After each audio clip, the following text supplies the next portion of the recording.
সকালে ঘুম ভাঙতেই দেখলাম আমি কাব্য ভাইয়াকে জড়িয়ে ধরে ঘুমিয়ে আছি। যা দেখে রীতিমতো ঘাবড়ে গেলাম আমি। হায়, এখন যদি ভাইয়া আমায় এইভাবে দেখে ফেলে তাহলে নিশ্চয়ই বোকাওকা করবে, এই ভেবে তাড়াতাড়ি করে ভাইয়া ছাড়িয়ে ঘুম থেকে উঠে পড়লাম আমি। তারপর ফ্রেশ হয়ে নিচে চলে আসলাম। একে একে সবাই চলে আসলো, সবাই নিচে। কাব্য ঘুম থেকে উঠে ফ্রেশ হয়ে আসলো নিচে। তারপর মামুনি সবাইকে খাবার বেড়ে দিল। খাবার খেতে খেতে মামা বলে উঠলেন, কাব্য, আজকে তুমি মাইশাকে নিয়ে ওদের বাসায় যাবে। না গেলে চলবে না। না, তোমাকে যেতেই হবে। কাব্য ভাইয়া আর কিছু বলল না। মনে মনে খুব খুশি হলাম আমি। তারপর ব্রেকফাস্ট করে রুমে চলে আসলাম। রুমে আসতেই দেখলাম কাব্য ভাইয়া বিছানায় বসে মোবাইল টিপছে। আমি কিছু বললাম না, চুপচাপ দাঁড়িয়ে রইলাম। এমন সময় কাব্য ভাইয়া বলে উঠল, তাড়াতাড়ি তৈরি হয়ে নে, আমার কিছু কাজ আছে, সেগুলো শেষ করে এসে তোকে নিয়ে যাব। ফিরে এসে যদি দেখি তুই তৈরি হোসনি তাহলে কিন্তু তোকে এখানে রেখেই আমি চলে যাব। এই বলে ভাইয়া বিছানা থেকে উঠে চলে গেল বাইরে। আমিও আর কিছু না ভেবে আলমারি থেকে একটা সুন্দর শাড়ি বের করে শাড়িটা হাতে নিয়ে চলে গেলাম মামুনির কাছে। মামুনির রুমে ঢুকতেই দেখলাম মামুনি বিছানায় শুয়ে আছে। অসময়ে মামুনিকে এইভাবে শুয়ে থাকতে দেখে চিন্তিত স্বরে বললাম, কি হলো মামুনি, তুমি এই সময় শুয়ে আছো? শরীর খারাপ করছে নাকি? আরে না, এমনি ভালো লাগছিল না তাই শুয়েছিলাম। এখন বল, তুই এখানে। মামুনির সামনে আমার হাতে থাকা শাড়িটা দেখিয়ে বললাম, আমাকে শাড়ি পরিয়ে দেও, আমি পারছি না। আমার কথা শুনে মামুনি হেসে বলল, এই ব্যাপার, আয় আমি পরিয়ে দিচ্ছি আর শিখিয়েও দিচ্ছি। মামুনির কথা শুনে মুচকি হাসলাম। তারপর মামুনি আমায় শাড়ি পরাতে পরাতে শিখিয়েও দিল কিভাবে শাড়ি পরতে হয়। পুরোপুরি না বুঝলেও মোটামুটি পেরেছি। মামুনি আমায় শাড়ি পরিয়ে দিয়ে আমার দিকে তাকিয়ে আছে। যা দেখে আমি বলে উঠলাম, ওইভাবে তাকিয়ে আছো কেন মামুনি? আমাকে ভালো দেখাচ্ছে না? জানতাম এই শাড়িতে কখনো আমায় ভালো লাগে না। আমার কথা শুনে মামুনি বলে উঠল, এত বুঝিস কেন তুই? তোকে ভালো লাগছে না? কে বলেছে তোকে ভালো লাগছে? তাই তো তাকিয়ে আছি। মামুনির কথা শুনে খুশি হয়ে গেলাম আমি। তারপর মামুনির গালে হাত দিয়ে বললাম, থ্যাংক ইউ মামুনি। মামুনির রুম থেকে বের হতেই তানিশার সাথে দেখা হলো। ও আমায় দেখে হা হয়ে তাকিয়ে রইল। তানিশা দৌড়ে এসে আমায় জড়িয়ে ধরে বলল, ওরে ভাবি, তোকে তো সেই দেখাচ্ছে। আমিও একটু ভাব নিয়ে বললাম, থ্যাংক ইউ, এই বলে হেসে দিলাম দুজনেই। তারপর ও চলে গেল ওর রুমে আর আমি সিঁড়ি বেয়ে উপরে উঠতে লাগলাম। রুমে ঢুকতেই দেখলাম ভাইয়া অলরেডি চলে এসেছে। হাঁ হয়ে তাকিয়ে রইলাম ভাইয়ার দিকে। আজকে ভাইয়া একটা ব্ল্যাক জিন্স আর ব্ল্যাক শার্ট পরেছে, ব্ল্যাক ঘড়ি, চুলগুলো সাজানো, অসম্ভব সুন্দর লাগছে ভাইয়াকে। সত্যি কথা বলতে ভাইয়াকে খুব ভালো লাগে, কিন্তু যেদিন থেকে জেনেছিলাম ভাইয়ার সাথে আপুর বিয়ে ঠিক হয়েছে সেদিন থেকে আর ভাইয়ার দিকে অতটা তাকাইনি। কিন্তু কে জানতো এই ভাইয়ার সাথেই আমার বিয়ে হয়ে যাবে। আমার এসব ভাবনার মাঝেই ভাইয়া বলে উঠল, কি হলো, হা হয়ে তাকিয়ে আছিস কেন? ভাইয়ার কথা শুনে ভ্যাবাচেকা খেয়ে গেলাম আমি।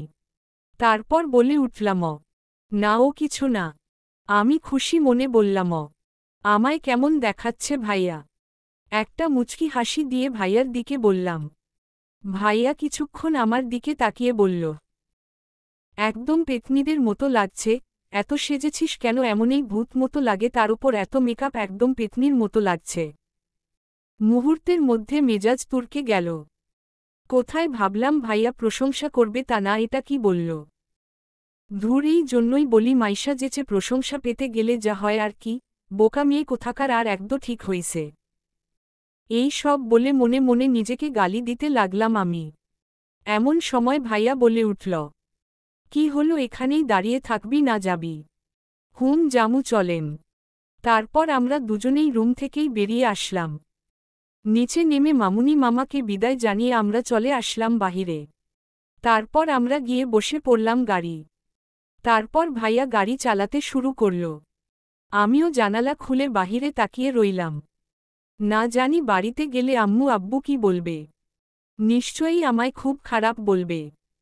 হঠাৎই মন খারাপ হয়ে গেল আমার। বেশ কিছুক্ষণ পর কাব্য ভাইয়া গাড়ি থামিয়ে দিল। তারপর দুজনেই গাড়ি থেকে নেমে গেলাম। ভিতরে যেতে কেমন জানি লাগছে। তারপর কাব্য ভাইয়ার পিছন পিছন চলে আসলাম আমি। দরজার কলিং বেল বাজাতেই আম্মু এসে দরজা খুলল। এমন সময় আম্মুর পাশে এসে দাঁড়ালো আপু। আপুকে দেখে কিছুটা অবাক হলাম। তারপর আমরা দুজনেই ভিতরে ঢুকে গেলাম। স্নিগ্ধতার বিকাল বেলা জানালা ভেদ করে সূর্যের হালকা তাপ এসে পড়ছে কাব্য ভাইয়ার মুখে। কি অপূর্ব না লাগছে তাকে। ঘুমের ঘোরে ভাইয়াকে এতটা সুন্দর লাগে আগে জানা ছিল না আমার। বাড়ি এসে দুপুরের খাবার শেষ করে ভাইয়া আমার রুমে এসে ঘুমিয়ে পড়ল। সারাদিন এটা ওটা করার ফলে খুব একটা আশা হয়নি ভাইয়ার কাছে। আপুর সাথেও কথা বলেনি কাব্য ভাইয়া। হয়তো অভিমান করেছে। আমি কথা বলেছিলাম একটু আধটু। খারাপ লাগার বিষয়টা যেটা হলো আব্বু আমার সাথে কথা বলেনি, যেটা আমাকে সত্যি খুব কষ্ট দিচ্ছে। রাসেল ভাইয়ার সাথেও কথা বলেছি। খুবই ভালো ব্যবহার তার, দেখতেও সুন্দর। বিয়েতে তো তার দিকে তাকানোই হয়নি। অবশ্য তখন তেমন কোনো পরিস্থিতি ছিল না। হঠাৎই আমার ভাবনার মাঝে ভাইয়ার ঘুম থেকে উঠে বলল, কি হলো ওইখানে দাঁড়িয়ে থেকে কি ভাবছিস? আচমকা এমনটা হওয়াতে কিছুটা ঘাবড়ে গেলেও পরক্ষণেই নিজেকে সামলে নিয়ে বলে উঠলাম, তোমায় আব্বু ডাকছে তাই আম্মু তোমায় ডাকতে বলল তাই আসছিলাম। ওহ, তাহলে ডাকতে এসে পেঁচার মতো তাকিয়েছিলি কেন? ভাইয়ার কথা শুনে মুহূর্তে মেজাজ বিগড়ে গেল। কি আমি প্যাঁচা? তুমি তাহলে একটা হনুমান? কি বললি তুই? এই বলে ভাইয়া বিছানা থেকে উঠে দাঁড়াল। যা দেখে ভয় পেয়ে ঘাবড়ে গেলাম আমি। এই রে, এটা তুই কি বললি মাইশা? এখন কি হবে তোর? তোকে কে বাঁচাবে এখন শয়তান এই হনুমানের কাছ থেকে? এসব ভেবে আমতা আমতা করে বললাম, না না, কি বলিনি ভাইয়া, কিছু বলেনি। আমি তো মজা করছিলাম। মুখ ফসকে বেরিয়ে গেছে জোরপূর্বক হেসে। ও মজা করছিলি, দিনে দিনে দেখছি তোর সাহস বেড়ে গেছে এই বলে ভাইয়া আমার দিকে এগোতে লাগল। যা দেখে আমি কাপা কাপা গলায় বললাম, দেখো ভাইয়া, তুমি কথায় কথায় এইভাবে এগিয়ে আসো কেন? আমরা তো দূরে বসেও কথা বলতে পারি নাকি? পিছন দিকে যেতে। পারি তো, কিন্তু তুই কেন পিছনে যাচ্ছিস সেটা বল। এক পর্যায়ে কাব্য ভাইয়া আমায় দেয়ালের সাথে চেপে ধরে বলল, কি যেন বলছিলি তুই? দেখো ভাইয়া, তুমি আমায় প্যাঁচা বলেছ, আমি তোমায় হনুমান বলেছি, তাই শোধবোধ। ভয় পেয়ে ঘাবড়ে গিয়ে। ও শোধবোধ? আর তুই এখনও আমায় ভাইয়া ডাকছিস কেন? না মানে কি বলো তো ভাইয়া? আবার ভাইয়া? না মানে থুক্কু, অনেক দিনের অভ্যাস তো ভাইয়া, একদিনে কি যায় বলো? তোর তো দেখছি মুখে শুধু ভাইয়া ভাইয়া আসছে। ওয়েট, আমি কিছু করছি আজকের পর আর তুই ভাইয়া ডাকবি না। সেটা কি করে? বলতেই ভাইয়া ঝুঁকে গেল আমার দিকে। যা দেখে ভয় পেয়ে খিচে চোখ বন্ধ করে ফেললাম আমি। আচমকা কাব্য ভাইয়া আমার ঘাড়ে তার ঠোঁট স্পর্শ করল। সাথে সাথে বরফের মতো শক্ত হয়ে গেলাম আমি। ভাইয়ার ঠোঁটের স্পর্শে আমি পুরো কেঁপে উঠলাম। হঠাৎই ভাইয়া আমার ঘাড়ে জোরে কামড় বসিয়ে দিল। মুহূর্তেই ঘাড়ে ব্যথা অনুভব করলাম আমি। কিছুক্ষণ পর ভাইয়া আমায় ছেড়ে দিয়ে বলল, এটা হলো তোর শাস্তি, আজ থেকে যতবার ভাইয়া ডাকবি ততবার তোকে এই শাস্তি পেতে হবে। এই বলে ভাইয়া ওয়াশরুমে চলে গেল। আর আমি এখনো হাবলার মতো তাকিয়ে রইলাম ভাইয়ার যাওয়ার পানে। যেন যা বলে গেল সব মাথার উপর দিয়ে গেল। আয়নার সামনে দাঁড়িয়ে ঘাড়ের দিকে তাকাতেই চোখ রসগোল্লার মতো হয়ে গেল। শয়তানটায় এত জোরে কামড় দিছে যে রক্ত বেরিয়ে আসল। জায়গাটা জ্বলছে ভীষণ। এই রে, এখন বাহিরে যাব কিভাবে? সবাই দেখলে কি ভাববে? ধুর, কেন যে সারাদিন শুধু ভাইয়া ভাইয়া করি। এখন থেকে মুখে লাগাম দিতে হবে মাইশা, না হলে শয়তানটা আবার ব্যথা দিবে। এই বলে চুলগুলো ছেড়ে দিয়ে ঘাড় ঢেকে দিলাম যাতে কেউ না দেখে। এমন সময় ভাইয়া বেরিয়ে আসলো। আমি কিছু বললাম না। তারপর দুজনেই চলে আসলাম নিচে। আব্বুর রুমে মাথা নিচু করে দাঁড়িয়ে আছি আমি, আর আমার পাশে দাঁড়িয়ে আছে কাব্য ভাইয়া। রুমে এই মুহূর্তে আমি, আব্বু আর কাব্য ভাইয়া আছি। আব্বু কাব্য ভাইয়াকে দেখে বলল, কাব্য ওখানে দাঁড়িয়ে কেন, এদিকে আয়। ভাইয়াও আব্বুর কথা শুনে গেল সামনে, আমি এখনও চুপটি করে দাঁড়িয়ে আছি। কাব্য ভাইয়ার সামনে যেতেই আব্বু কাব্য ভাইয়ার হাত ধরে বলল, আমি জানি কাব্য, আমরা যেটা করেছি সেটা হয়তো একদমই করা উচিত হয়নি। জানি তোর হয়তো রিয়ার জায়গায় মাইশাকে মেনে নিতে অসুবিধা হচ্ছে। বিশ্বাস কর, আমি আগে জানলে মাইশাকে কখনোই তোর সাথে বিয়ে দিতাম না। কিন্তু তখন তোর বাবা এতটা জোর করল আর তুইও রাজি ছিলি, তাই দিয়েছিলাম, না হলে দিতাম না। আমি আর শুনতে পারলাম না আব্বুর কথা। আমার জন্য আব্বু কাব্য ভাইয়ার সামনে মাথা নিচু করে কথা বলছে, যেটা মোটেও ভালো লাগছে না আমার কাছে। আমি আর দাঁড়ালাম না, ওখানে দৌড়ে নিজের রুমে চলে আসলাম। এদিকে কাব্য খেয়াল করেছে মাইশা ওখান থেকে চলে গেছে। এই মুহূর্তে কাব্যের নিজের কাছেও বিষয়টা খারাপ লাগছে। বিনা দোষে মাইশা কষ্ট পাচ্ছে, কিন্তু কিছু তো করার ছিল না। এমনটা না করলে তো একসাথে তিনটে মানুষ কষ্ট পেত। এই ভেবে দীর্ঘ শ্বাস ফেলল কাব্য, তারপর আব্বুর হাত ধরে বলল, দেখো বাবা, যেটা হওয়ার সেটা হয়ে গেছে, আর আমার কোনো অসুবিধা নেই মাইশাকে মেনে নিতে। আব্বু কাব্যের কথা শুনে ওর মাথায় হাত দিয়ে বলল, তোর কথা শুনে মনটা হালকা লাগছে কাব্য। তারপর আব্বু আর কাব্য এটা ওটা বলে গল্প করতে লাগল।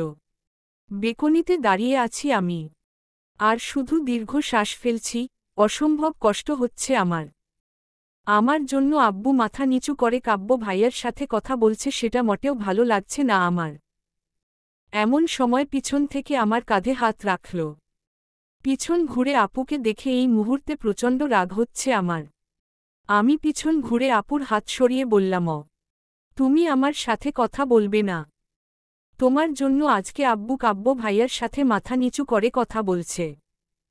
আমার কথা শুনে আপু বলল, তাই আমার উপর রাগ করছিস? বিনিময়ে আমি কিছু বললাম না। আমায় চুপ থাকতে দেখে আপু বলল, আমি জানি বোন, এই মুহূর্তে তোর আমার উপর খুব রাগ হচ্ছে, ঘৃণা হচ্ছে। কিন্তু বিশ্বাস কর, এটা করা ছাড়া আর কোনো উপায় ছিল না।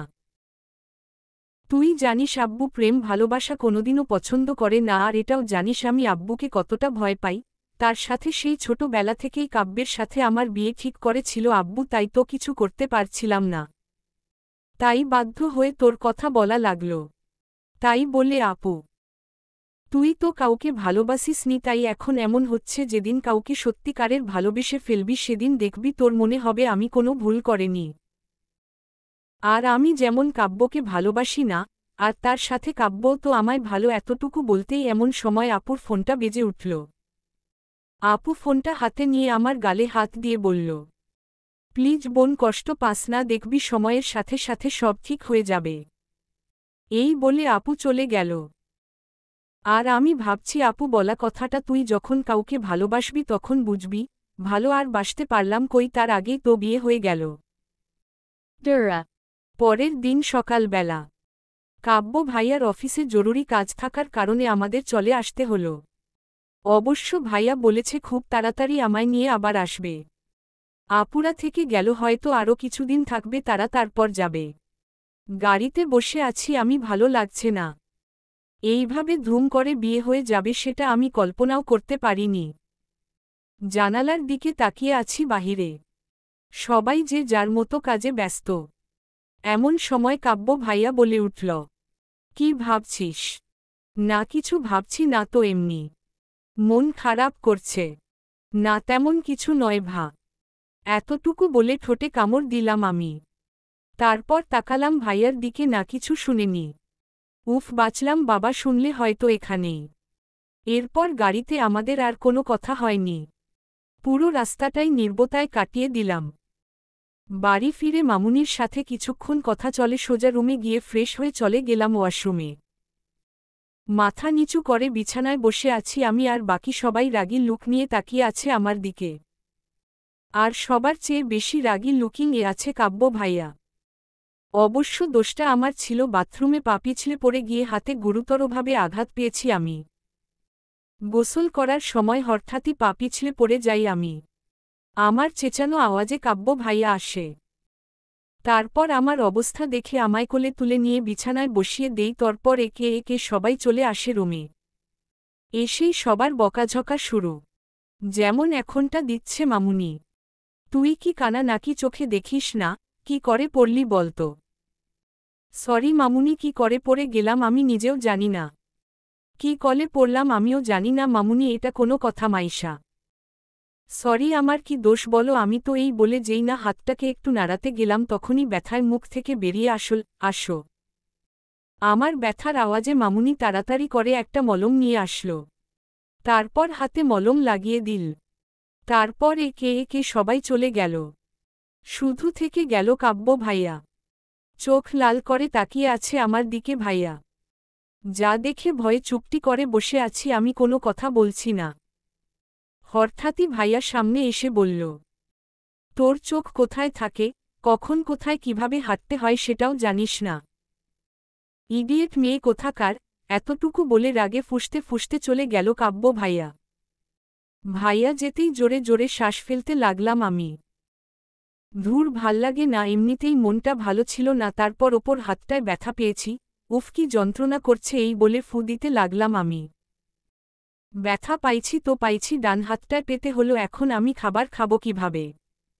রাত ৯টা। বিছানায় বসে আছি আমি। আর নিচে সবাই খাবার খাচ্ছে।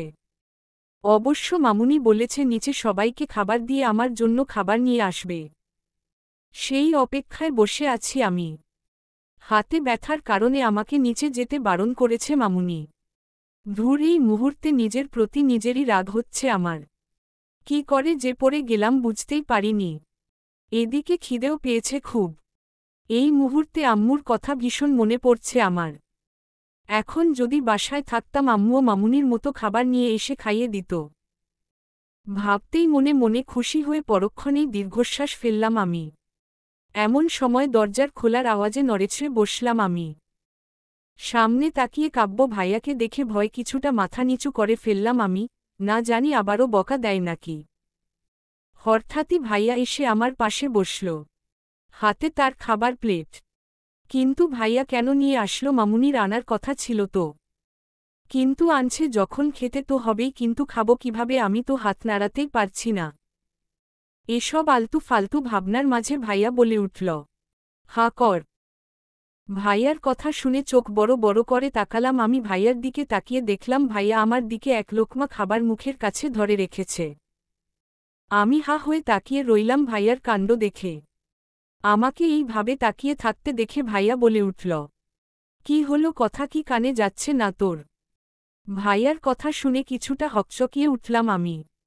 তারপর বলে উঠলাম, তুমি আমায় খাইয়ে দিবে ভাইয়া? তুই আবার আমায় ভাইয়া ডাকছিস? ভাইয়ার কথা শুনে ঠোঁটে কামড় দিলাম আমি। তারপর একসাথে বলতে লাগলাম, সরি সরি ভাইয়া, সরি। থুক্কু, প্লিজ রাগ করো না, আমি চেষ্টা করছি তো, ধীরে ধীরে ঠিক হয়ে যাবে। প্লিজ এখন কোনো শাস্তি টাস্তি দিও না। এমনিতেই হাতে যন্ত্রণায় আমি সহ্য করতে কষ্ট হচ্ছে। এদিকে মাইশার কথা শুনে কাব্যের বুকের ভিতর ব্যথা শুরু হয়ে গেল। তার সাথে রাগও উঠতে লাগল। তার তো ইচ্ছে একটা থাপ্পড় মেরে দিতে মাইশাকে।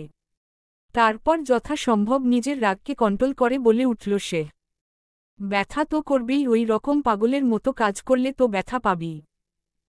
না জানি কিভাবে পড়ে গেছস তুই, যা হয়েছে ভালো হয়েছে, স্টুপিড মেয়ে। আমি পাগল, সাথে স্টুপিড মনে মনে।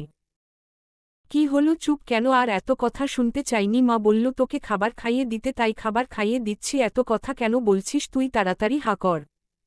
দমক দিয়ে। ভাইয়ার দমক শুনে তাড়াতাড়ি করে খাবার খেতে লাগলাম আমি। এই প্রথমবার ভাইয়া আমাকে নিজের হাতে খাবার খাইয়ে দিচ্ছে, ভাবতেই অবাক লাগছে। এর আগে যতবার ভাইয়ার সাথে দেখা আর কথা হয়েছে ততবারই শুধু বকা দিত, কোনো ছেলের সাথে কথা বললে মন্দ বলল, রাগারাগি করত। আর ভাইয়া রেগে গেলে খুব কড়া শাস্তি দিত। এই প্রথম ভাইয়া খুব কম বকা দিছে, তার সাথে আবার খাবারও খাইয়ে দিচ্ছে। মনে মনে খুব ভালো লাগছে। ভাইয়া আমায় খাইয়ে দিচ্ছে আর আমি অপলকভাবে তাকিয়ে আছি ভাইয়ার দিকে। এই মুহূর্তে ভাইয়াকে সত্যি অন্যরকম লাগছে। কে বলবে এই ছেলেটা এতটা রাগী আর বদমেজাজি? বেশ কিছুক্ষণ পর ভাইয়া আমায় সব খাবার খাইয়ে দিয়ে খাবার প্লেট নিয়ে চলে গেল। আমিও পানি খেয়ে শুয়ে পড়লাম। কেন জানি না ভাইয়ার প্রতি এক অদ্ভুত ভালো লাগা কাজ করছে। আজ বুঝতে পেরেছি ভাইয়া আসলে বাইরে থেকে যতটা রাগী বুঝায় আসলে ভাইয়া ততটা রাগী নয়। ভেতরটা হয়তো অনেক নরম। এই ভেবে মুচকি হেসে চোখ বন্ধ করে ফেললাম। ধীরে ধীরে ঘুমের রাজ্যে তলিয়ে গেলাম আমি। রাত 12টা। রুমে ঢুকে লাইট অফ করে দিল কাব্য। তারপর এসে বসে পড়ল বিছানায়। কাব্য এই দৃষ্টিতে তাকিয়ে আছে মাইশার মুখের দিকে। জ্যোৎস্না ভরা রাতে জানালা ভেদ করে চাঁদের আলো এসে মুখে পড়ছে মাইশার। কতটা না মায়াবী লাগছে মাইশাকে কাব্যের কাছে। কাব্যের হাত অটোমেটিক চলে যায় মাইশার মাথার কাছে। তারপর মুখ থেকে বেরিয়ে আসে একটা পাগলি মেয়ে, আর এখন তো পাগলি বউ আমার। এই পাগলিটার জন্য সেই ছোটবেলা থেকে পাগল আমি। অথচ এই পাগলিটা আজও বুঝতে পারল না। কবে বুঝবি তুই কতটা চাই তোকে আমি। তুই শুধু আমায় ভয় পেয়ে গেলি, কখনো ভালোবাসতে পারলি না। তবে আমি জানি আজ নয় কাল একদিন ঠিকই বুঝবি তুই আমার ভালোবাসা। আর আমি সিউর একদিন তুইও আমায় ভালোবাসবি, হয়তো আমার চেয়েও বেশি। কিন্তু কবে পাগলি, কবে আসবে সেই দিন? তোর মুখে ভালোবাসার কথাটা শোনার জন্য ব্যাকুল হয়ে আছি আমি। কবে এই ব্যাকুলতার অবসান ঘটবে? আমি জানি মাইশা, তোকে যেভাবে বিয়ে করেছি আমি সেটা হয়তো করা উচিত হয়নি। কিন্তু কি করব বল, আর তো কোনো উপায় ছিল না। সেদিন তোকে ওইভাবে বিয়ে না করলে হয়তো সারা জীবনের জন্য হারিয়ে ফেলতাম আমি। তার সাথে রিয়াও কষ্ট পেত।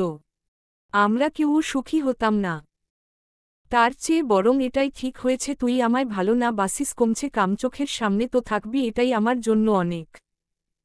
তোর দুষ্ট মিষ্টি কথাগুলো যে আমার খুব ভালো লাগে। এখন শুধু অপেক্ষা তোর ভালোবাসার। এই ভেবে দীর্ঘ শ্বাস ফেলল কাব্য।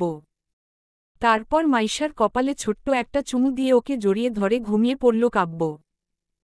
সকালে ঘুম ভাঙতেই দেখলাম ভাইয়া আমায় শক্ত করে জড়িয়ে ধরে ঘুমিয়ে আছে। ভাইয়া এতটাই শক্ত করে জড়িয়ে ধরে আছে যে আমি নড়তেও পারছি না। এখন কি করব?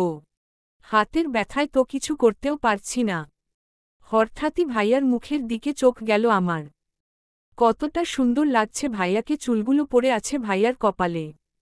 ইচ্ছে তো করছে হাত দিয়ে সরিয়ে দেই, কিন্তু এই মুহূর্তে সেটা কোনোভাবেই পসিবল নয়।